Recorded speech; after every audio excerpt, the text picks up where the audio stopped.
What's up po sa inyo mga kamix? Magandang umaga po sa inyong lahat. Nagbabalik po Romski Mix Vlog. Andito po tayo ngayon mga kamix sa Aplaya. Mamalit eh, may isda diri mga kamix. Isda sa bato ni siya. Isda sa bato ang tawagan ni sa mga Bisaya o sa mga Tagalog. Ambot sa tawagan ni niya. Diri din makita sa Aplaya. Saan mga kamix? Barato ra kayong isda ni tatay diri mga kamix. Naitag 150 ang kilo. Napoy tag 200 ang kilo pod. Napo say tag 300.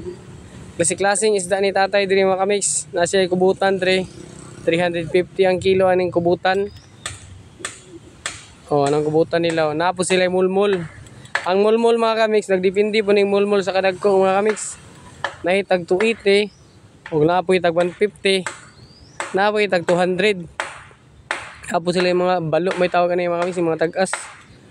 Barato ra kini mga mix, dire na makita sa Aplaya. So mga nangita dia og mga tilugon nga mga sudan, tilugon nga isda na dire sa Aplaya makita. Ya tatay. Dali ra siya tultulon kay pag abot niyo sa Aplaya na makita niyo dia nga daw ang karatula, welcome to Aplaya. Muna na siya dayon. Unahan na nagamay na ang tindahan ni tatay dia. Okay kina mga isda, labas pa kay isda ni tatay mga mix. So unsa pa yulat ninyo?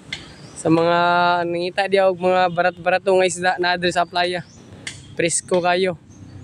Lamig ini pang sabaw para magusga ng inyong mga binuhi. So, sa katong wala pa naka-subscribe sa akong YouTube channel mga kamix, please like, comment, and subscribe my YouTube channel Romski Mix Vlog. So, andito na lang po tayo mga kamix. Maraming salamat sa panonood.